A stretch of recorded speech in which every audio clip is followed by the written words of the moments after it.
నమస్కారం Shilpa TV news కి స్వాగతం ముందుగా ముఖ్యాంశాలు కొలిమిగుండ్లలో చిన్న తరహా పరిశ్రమ ఏర్పాటుకు భూసేకరణ రైతులకు నష్టపరిహారం పంపిణీ చేసిన అధికారులు 16వ వార్డులో మున్సిపల్ అధికారుల పర్యటన చెరువు కట్టను సుందరీకరిస్తామన్న కమిషనర్ వెంకటకృష్ణ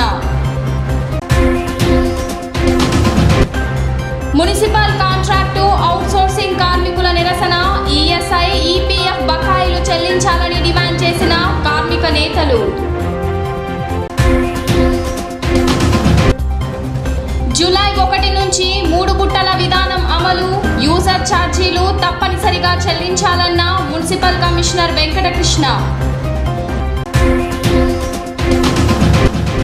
వైద్యులపై దాడులను ఖండిస్తూ 18న ఆందోళన జాతీయ వైద్య రక్షణ చట్టం తీసుకురావాలన్న ఐఎంఏ నేతలు doctor Ravikrishna doctor Anil Kumar APIIC ఆధ్వర్యంలో ఎంఎస్ఎంఈ పార్కు ఏర్పాటు చేసేందుకు రాష్ట్ర ప్రభుత్వం అన్ని చర్యలు తీసుకుంటున్నట్లు ఆర్టీఓ కార్యాలయ పరిపాలనాధికారి హరినాథరావు తెలిపారు. కొలిమిగుండ్ల మండలం ఇటిక్యాల గ్రామంలో 5 ఎకరాల 50 సెంట్ల ప్రభుత్వ బంజరు భూమిని సేకరించినట్లు ఆయన పేర్కొన్నారు. స్థానిక ఆర్టీఓ కార్యాలయంలో ప్రభుత్వ బంజరు భూమిని సాగు చేసుకుంటున్న రైతులకు అధికారులు నష్టపరిహారం అందజేశారు. అనంతరం ఏవో మాట్లాడుతూ ఇటిక్యాల గ్రామానికి చెందిన 20 రైతులు ప్రభుత్వ బంజరు భూమిని సాగు చేసుకుంటున్నట్లు తెలిపారు. రైతులు నిరుపేదలు కావడంతో అధికారులు చర్చించి నష్టపరిహారం కింద 25,11,000 రూపాయలు ప్రభుత్వం చెల్లించినట్లు చెప్పారు. పారిశ్రామికవేత్తలు ముందుకు వస్తే ప్రభుత్వం చిన్న తరహా పరిశ్రమ ఏర్పాటు చేసేందుకు భూమిని సేకరించినట్లు ఆయన వివరించారు. ఆంధ్రప్రదేశ్ ప్రభుత్వం వారు ఏపీఐఐసి కర్నూలు వారు కొలిముండ్ల మండలం ఇటిక్యాల గ్రామంలో ఎంఎస్ఎంఈ పార్క్ కొరకు సర్వే నంబర్ 50, 50A, 50Bలో 5 ఎకరాల 50 సెంట్లు ప్రభుత్వ బంజరు భూమిని రైతుల దగ్గర సాగు చేస్తుంటే వాళ్ళని డిస్ట్రిక్ట్ లెవెల్ నెగోషియేషన్ కమిటీ ద్వారా చర్చలకు పిలిచి నష్టపరిహారం చెక్కును ఇచ్చి తర్వాత మాత్రమే ఎంఎస్ఎంఈ పార్క్ కొరకు భూసేకరణను ఈరోజు భూమిని స్వాధీనం చేసుకోవడం జరిగినది.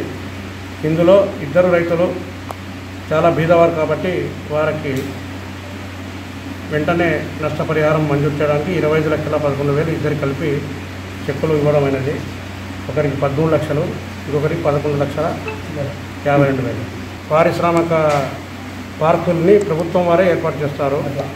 Andhra Pradesh industrial infrastructure development corporation అని కర్నూలులో ఉంది. ఆ ఏపీఐసి వారు ఆ భూమిని సేకరించి తర్వాత ఎవరైనా అవసరమైన పారిశ్రామికవేత్తలు మాకు భూమి కావాలంటే ఎంఎస్ఎంఈ పార్క్ కింద వాళ్ళకి ఇచ్చి అక్కడ పరిశ్రమలు రావడానికి దోహదకరమైన మంచి శుభ సంకల్పం, ఇది శుభ తరుణము. ఎందుకంటే ఇప్పటికే కొలిముండ్ల మండలంలో Ramco cement, UltraTech cement limited మరియు దాల్మియా సిమెంటు అన్ని పారిశ్రామికంగా డెవలప్ అవుతుంది. ఈ ఎంఎస్ఎంఈ పార్క్ కూడా త్వరలో ఏపీఐఐసి కర్నూలు వారు ఇంకో చిన్న ఇండస్ట్రీని డెవలప్ చేయడానికి ఈ భూమిని తీసుకున్నారు. త్వరలో ఏపీఐసి వారే శంకుస్థాపన చేయగలరు. ఎస్బీఐ కాలనీలో రోడ్లకు ఇరువైపులా పొదలను శుభ్రపరిచి మొక్కలు నాటి ఆహ్లాదకరమైన వాతావరణాన్ని కల్పిస్తామని మున్సిపల్ కమిషనర్ వెంకటకృష్ణ పేర్కొన్నారు. చెత్తను కాల్వలు రోడ్లపై వేయకుండా చెత్త బుట్టల్లో విడదీసి ఇవ్వాలని ఆయన సూచించారు. పట్టణంలోని 16వ వార్డులో మున్సిపల్ కౌన్సిల్ సభ్యుడు వాసగిరి భాస్కర్ సచివాలయ సిబ్బంది అధికారులతో కలిసి కమిషనర్ మంగళవారం క్షేత్రస్థాయిలో పర్యటించారు.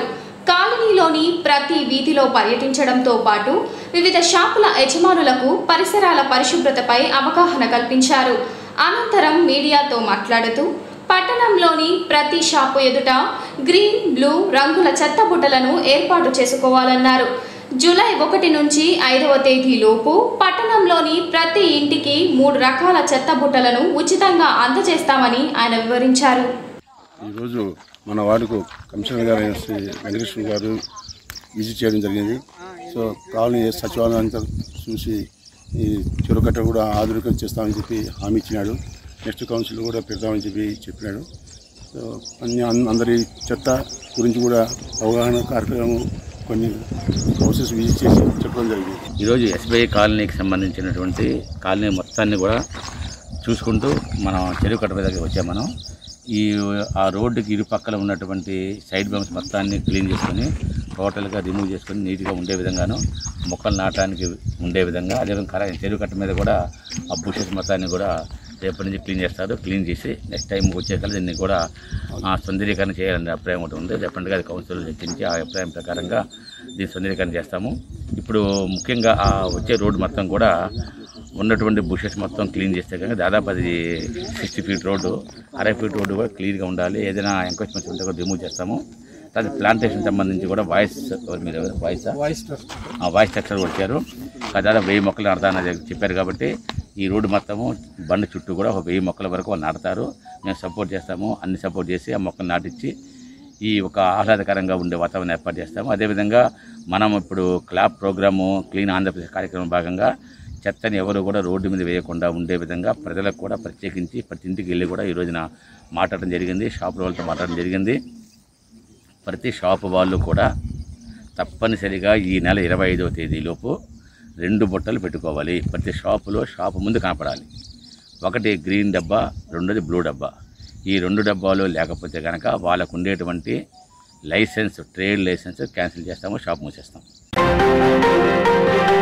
మున్సిపాలిటీల్లో పనిచేస్తున్న కాంట్రాక్టు కార్మికులు, స్వీపర్లకు స్కిల్డ్, సెమీ స్కిల్డ్ వేతనాలు ఇవ్వాలని AP municipal workers and employees union నాయకులు కృష్ణయ్య, సిఐటియు నాయకులు డిమాండ్ చేశారు.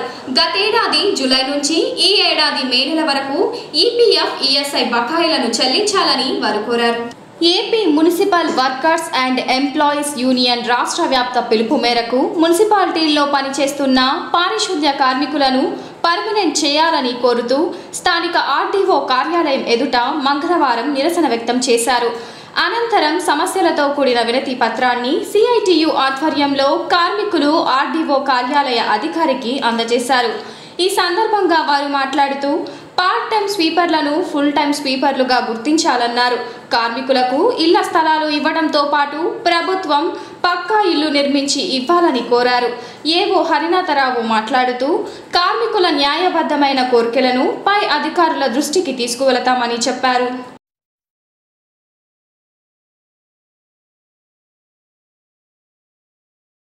కమిటీ వారు ఇచ్చిన పిలుపు మేరకు జూన్ 15వ తేదీన నిరసన కార్యక్రమము చేయు విషయం గురించి నంద్యాల మున్సిపాలిటీలోని ఇంజనీరింగు మరియు పారిశుద్ధ్య విభాగంలో పనిచేస్తున్న కాంట్రాక్టు అవుట్సోర్సింగ్ కార్మికులందరినీ పర్మనెంట్ చేయాలని రాష్ట్ర కమిటీ వారు ఇచ్చిన పిలుపు మేరకు జూన్ 15వ తేదీన నిరసన కార్యక్రమము ఆర్డీఓ ఆఫీసు దగ్గర చేయడం జరిగినది.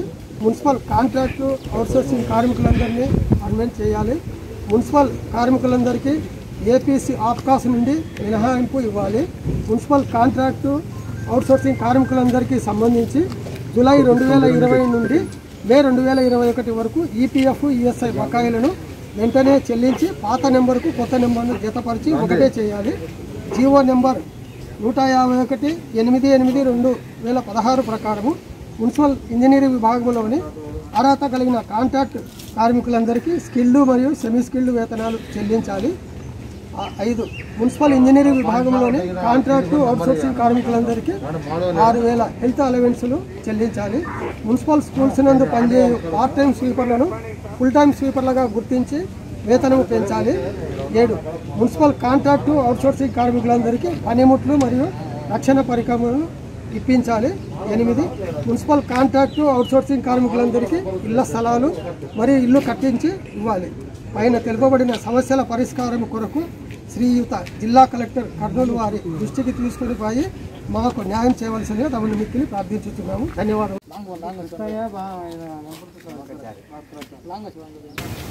Andhra Pradesh municipal workers and employees federation Nandyal committee Kurnool జిల్లా వారి యొక్క సౌజన్యంతో Andhra Pradesh municipal workers and employees federation వారు నంద్యాల వారు ఇక్కడికి వచ్చారు.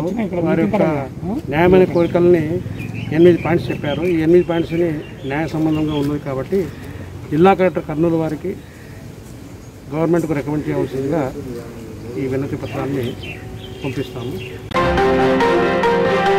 రాష్ట్ర ప్రభుత్వం ప్రతిష్టాత్మకంగా చేపట్టిన క్లీన్ ఆంధ్రప్రదేశ్ కార్యక్రమంలో ప్రతి ఒక్కరూ భాగస్వాములు కావాలని మున్సిపల్ కమిషనర్ వెంకటకృష్ణ సూచించారు.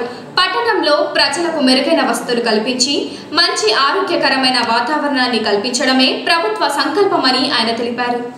స్థానిక కార్యాలయంలో మీడియాతో మాట్లాడుతూ చెత్త సేకరణ నిమిత్తం యూజర్ ఛార్జీలు వసూలు చేసేందుకు కౌన్సిల్ ఆమోదించిందని, ప్రభుత్వ మార్గదర్శకాల మేరకు ఛార్జీలు వసూలు చేయనున్నట్లు చెప్పారు. 3 ఆదర్శ వార్డుల్లో జూన్ 1 నుంచి, పట్టణంలోని మిగతా వార్డుల్లో జూలై 1వ తేదీ నుంచి యూజర్ ఛార్జీలు వసూలు చేస్తామన్నారు.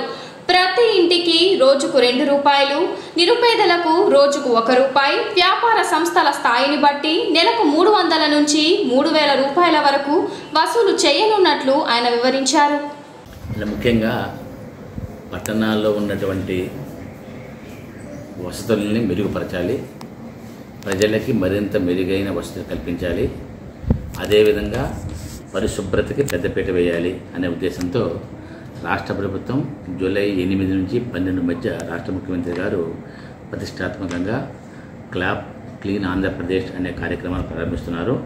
దాని ముఖ్య ఉద్దేశం ఒక్కటే, ప్రజలకి మంచి పరిసరాలు ఉండాలి, మంచి ఆరోగ్యం ఉండాలి. అందువల్ల విద్యా వైద్యంతో పాటు పరిశుభ్రత పట్ల ప్రజలందరికీ కూడా అవగాహన ఉండాలనే ఉద్దేశంతో గత 100 రోజులుగా మేము చేస్తున్నటువంటి 100 డేస్ ప్రోగ్రాం అనేది మనకి రేపు జూలై 10వ తేదీకి 100 అయిపోతుంది. కాబట్టి జూలై 12 కల్లా రాష్ట్ర ముఖ్యమంత్రి గారు ఈ కార్యక్రమం ద్వారా ఇచ్చే సందేశం ఏంటంటే, ఒకటి కేంద్ర ప్రభుత్వం ఇచ్చినటువంటి మార్గనిర్దేశకాల మేరకు, అదేవిధంగా జాతీయ హరిత ట్రిబ్యునల్ ఇచ్చిన ఆదేశాల మేరకు, మరియు solid waste management handing rules 2016లో చెప్పినటువంటి నిబంధనల మేరకు తప్పనిసరిగా చెత్తని ఉత్పత్తి చేసేవాళ్ళు, చెత్తని ఇచ్చే ప్రతి ఒక్కరూ కూడా యూజర్ ఛార్జ్ పే చేయాలి. దాన్ని అమలు చేసే కార్యక్రమాన్ని ప్రారంభిస్తున్నాం. దానికి సంబంధించి కూడా కౌన్సిల్ ఆమోదం తెలియజేశారు. జిల్లా కలెక్టర్ గారి ద్వారా గెజెట్ అప్రూవ్ అయిపోయింది. దాని యొక్క ఉద్దేశం ఏంటంటే, పేదవాళ్ళ ఇంటి దగ్గర నుంచి రోజుకి 1 రూపాయి చొప్పున నెలకు 30 రూపాయలు, పేదవాళ్ళు కాని వాళ్ళ ఇంటి దగ్గర నుంచి రోజుకి 2 రూపాయల చొప్పున నెలకు 60 రూపాయల చొప్పున వసూలు చేయాలి. అదేవిధంగా వ్యాపార సంస్థల నుంచి వాళ్ళ యొక్క స్థాయిని బట్టి, వాళ్ళ యొక్క వృత్తిని బట్టి, వ్యాపార ధోరణిని బట్టి కూడా రకరకాలుగా 300 రూపాయల నుంచి 3000 రూపాయల వరకు కూడా నెల ఒక్కింటికి కూడా వసూలు చేయడానికి నిర్ణయించుకున్నాము. దాన్ని కౌన్సిల్ ద్వారా ఆమోదం తీసుకొని అమలు చేస్తున్నాము. ముందుగా 3 వార్డుల్లో జూన్ 1 నుంచి జూలై 1 నుంచి మిగిలిన పట్టణం మొత్తం కూడా ఈ యొక్క యువజన ఛార్జ్ అమలుకి వస్తాయి. రెండవది, యువజన ఛార్జ్ అమలుకి వచ్చిన తర్వాత తప్పనిసరిగా ప్రజలకు మేము ఇచ్చే భరోసా ఏంటంటే, చెత్తని నిర్దేశించే సమయంలో తప్పనిసరిగా మున్సిపాలిటీకి సంబంధించి తీసుకెళ్తారు. చెత్తని రోడ్డు మీద కానీ కాలువల్లో కానీ ఖాళీ స్థలం ఎక్కడా కూడా చెత్త కనపడకూడదు. చెత్త బిన్స్ కూడా ఎక్కడా ఉండవు. మున్సిపాలిటీ వాళ్ళు కూడా చెత్తను తీసుకొచ్చి ఒక చోట కుప్ప వేసేటువంటి కార్యక్రమం ఉండదు. డైరెక్ట్గా ఇంటి దగ్గర నుంచి చెత్త వెహికల్ ద్వారా కంపోస్ట్ యార్డ్కి మాత్రం వెళ్ళిపోవాలి. ఎక్కడా కూడా చెత్తని కనపడకుండా, అంటే గార్బేజ్ ఫ్రీ, లిట్టర్ ఫ్రీ, ఎవరు లిట్టర్గా అంటే రోడ్డు మీద చెత్త విసేయకూడదు. అదేవిధంగా బిన్ ఫ్రీ, ఎక్కడ కూడా చెత్త కుండీలు ఉండకూడదు, డంపర్ బిన్స్ కూడా ఉండకూడదు అనేది ఉద్దేశం. ఈ 3 సూత్రాన్ని కూడా అమలు చేయబోతున్నాం. కాబట్టి ప్రజలందరూ గమనించాలి. రెండవది, దీనికి సంబంధించి కూడా 3 బుట్టల విధానాన్ని తప్పనిసరిగా అమలు చేయాలి. తడి చెత్త కోసం అయితే కనుక మన గ్రీన్ రంగు డబ్బాలు, పొడి చెత్త కోసం అంటే కుళ్ళిపోకుండా రీసైక్లింగ్ చేయడానికి వీలయ్యే చెత్త కోసం బులుగు రంగు డబ్బాలు, హానికరమైన చెత్త అంటే డైపర్సు, శానిటరీ నాప్కిన్స్ రంగు డబ్బాలు, వార్నిష్లు, ఎలక్ట్రానిక్ వేస్టు, మెడికల్ వేస్టు, ఇవన్నిటి కోసం హానికరంగా ఉండే వ్యర్థాల కోసం రెడ్ డబ్బా.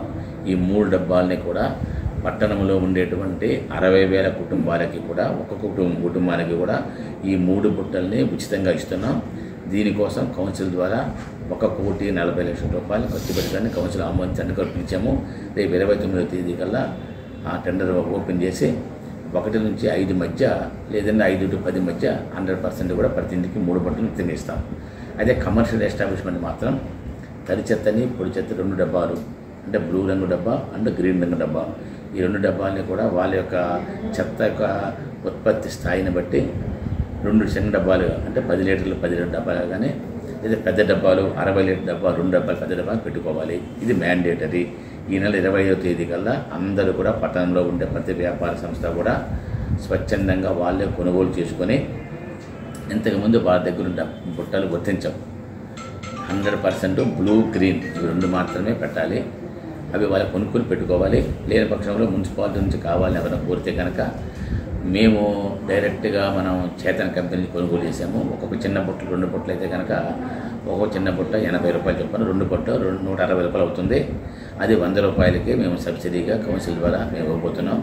అది కూడా కావాలని తీసుకోవచ్చు. లేని పక్షంలో వాళ్ళు కొనుక్కోవచ్చు. అదే పెద్ద బుట్ట అది ఒక్కొక్క బుట్ట కూడా 950 రూపాయలు ఉంది కాస్టు. అది కూడా 950 రూపాయలు చొప్పున 2 బుట్టలు 18 రూపాయల బుట్టలని మొత్తాన్ని కూడా 1500 రూపాయలు ఇవ్వబోతున్నాం. అది కూడా మా దగ్గర కావాలని తీసుకోవచ్చు. లేని పక్షంలో ఓపెన్ మీద కొనుక్కోవచ్చు. కరోనా విపత్కర పరిస్థితుల్లో ప్రాణాలు పణంగా పెట్టి సేవలు అందిస్తున్న వైద్యులపై దాడులు విచారకరమని ఐఎంఏ నేతలు doctor Ravikrishna, doctor Anil Kumar, doctor Vijay Bhaskar Reddy ఆరోపించారు. ప్రాణదాతలైన వైద్యుల ప్రాణాలను కాపాడాలని, వైద్య రక్షణ కోసం ప్రత్యేక చట్టాన్ని తీసుకురావాలని వారు డిమాండ్ చేశారు. ఇటీవల దేశవ్యాప్తంగా వైద్యులపై జరుగుతున్న దాడులను ఖండిస్తూ స్థానిక మధుమణి నర్సింగ్ హోమ్ సమావేశ భవనంలో ఏర్పాటు చేసిన మీడియా సమావేశంలో వారు మాట్లాడారు. దేశంలో పలుచోట్ల వైద్యులపై పెరుగుతున్న హింసాత్మక దాడులను నిరసిస్తూ ఈ నెల 18వ తేదీన నిరసన కార్యక్రమం చేపట్టనున్నట్లు తెలిపారు. పలు ప్రాంతాల్లో వైద్యులపై హింసాత్మక దాడులు బాధాకరమని, వెంటనే ప్రభుత్వం స్పందించి వైద్యుల రక్షణకు ప్రత్యేక చట్టం తీసుకురావాలని వారు కోరారు.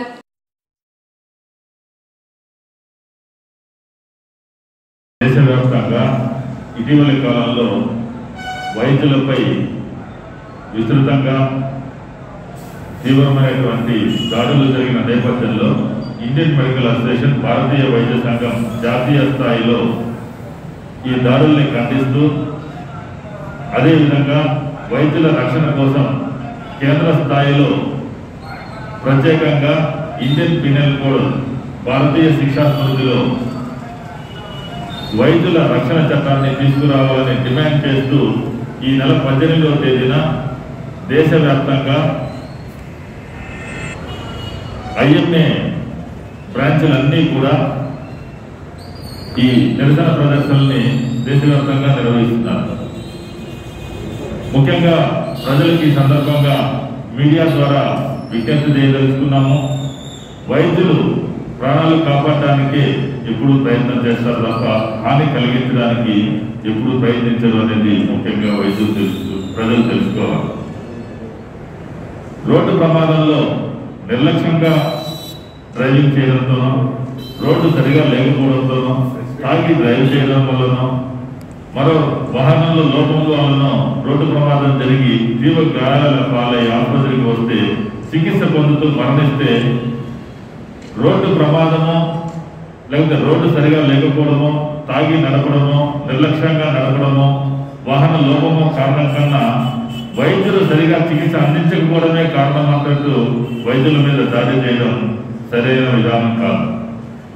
అనేక సంవత్సరాలుగా దురలవాట్లకు లోనై పొగ తాగుతూ గుండెపోటుకు గురైతే గుండె జబ్బుకు చికిత్స అందిస్తున్న గుండె వైద్యులు గుండె తీవ్రత ఎక్కువ గుండెపోటు మరణిస్తే అతను అనేక సంవత్సరాలుగా తాగినటువంటి స్మోకింగ్ లేదా గుండెపోటు కన్నా వైద్యులు నిర్లక్ష్యం వల్లనే రోగి మరణించారని ఆరోపణలకి ప్రజలు లేక బంధువులు వాటినటువంటి శ్లోకంలో ఆరోపించడం, సమయం కోల్పోవడం, ఆ కోల్పోయిన సమయంలో వైద్యుల మీద దాడులు చేయడం నిజంగా చాలా విచారించదగినటువంటి విషయం. వైద్యులకి, ప్రజలకి, రోగులకి ఒక చక్కటి అవగాహన, సంయమనం, సరైనటువంటి సంబంధాలు ఉండాల్సినటువంటి తరుణంలో దేశవ్యాప్తంగా ప్రత్యేకించి ఈ కరోనా 1.5 సంవత్సరం నుండి ప్రజలందరినీ భయకంపితులు చేస్తున్నటువంటి తరుణంలో ప్రాణాలకు తెగించి వైద్యులు కరోనా వ్యాధులకు రోగులకు చికిత్స అందిస్తూ మొదటి దశలో 800 మంది, రెండవ దశలో ఇప్పటికే 500 మంది వైద్యులు నిపుణులు మరణించడం ఇండియన్ మెడికల్ అసోసియేషన్ తీవ్రంగా విచారాన్ని ప్రకటిస్తూ వారికి నివాళులు అర్పిస్తోంది. ఇక్కడ మెయిన్గా సమావేశం జరగడం ఏంటంటే ఇవాళ సమాజంలో జరుగుతున్న ఈ దుష్పరిణామాలని మీరందరూ గమనించుకునే ఉన్నారు.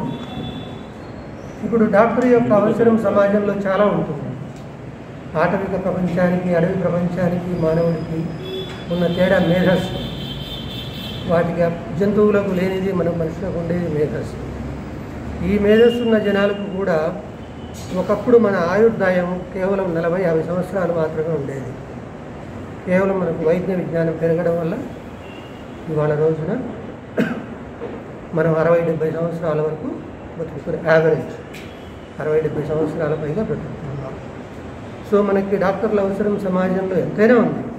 దేశవ్యాప్తంగా వైద్యులపై అమానుష దాడులు ఈ కొద్ది రోజులుగా మనం చూస్తూ ఉన్నాము. అత్యంత క్లిష్టమైన పరిస్థితుల్లో కోవిడ్ లాంటి వ్యాధి ఏ విధంగా ట్రీట్మెంట్ చేయాలో, ఎంత కఠినంగా ఉంటుందో అన్ని కష్టాలను పోల్చుకొని డాక్టర్లు సేవ చేస్తూ ఉంటే వాళ్ళ మీదకి దాడి చేయడం చాలా మనుషులు. దీనికి అనుగుణంగా వారికి వ్యతిరేకంగా సమగ్ర వైద్య రక్షణ చట్టం తేవాలని మా ఐఎంఏ ఎన్నో రోజుల నుంచి కూడా డిమాండ్ చేస్తూ ఉంది. సో దాని మద్దతుగా మా స్టేట్ ఐఎంఏ సపోర్ట్ చేస్తూ ఉంది. దాని మద్దతుగా కూడా లోకల్ ఉన్న ఐఎంఏ అందరం కూడా మేమందరం కూడా సపోర్ట్ చేస్తూ ఉన్నాం. నేషనల్ ఐఎంఏ తరఫు నుంచి మా నంద్యాల ఐఎంఏ మన సొసైటీకి తెలియజేయడం ఏమనగా, ఈ విద్రోహాలని ఆపాలనేసి ఈ దేశం అంటే అన్ని ప్రాంతాల నుంచి మా ఇండియన్ మెడికల్ అసోసియేషన్ కొన్ని కార్యాచరణ చేయాలని ఉద్దేశించింది. ఆ కార్యాచరణ ఏమంటే, నిన్న మేము పర్సనల్గా ప్రతి హాస్పిటల్లో ఒక బ్లాక్ బ్యాడ్జ్ వేసుకొని ప్రొటెస్ట్ తెలియజేస్తూ మా విధుల్ని మేము నిర్వహించడము. మీకు అందరూ తెలిసిందే ఎందుకు మేము స్ట్రైక్ చేస్తున్నామని చెప్పేసి మీటింగ్ పెట్టుకోవడానికి మెయిన్ కారణము ఈ అవేర్నెస్, పబ్లిక్ అవేర్నెస్ ఒకటి, మనకు పరిపాలించే రాజకీయ నాయకుల కోసము వాళ్ళ గురించి చెప్పాలి. కరోనా టైంలో మా డాక్టర్లు ఎంత కష్టపడుతున్నారో, ఆ బాటలో సోల్జర్స్ ఎంత కష్టపడుతున్నారో మాకు డాక్టర్స్ వాళ్ళకి ఏదో సేవ చేయడానికి, వాళ్ళ లైఫ్ సేవ చేయడానికి పోతే డాక్టర్లను కొట్టడం అనేది ఎంతవరకు న్యాయము?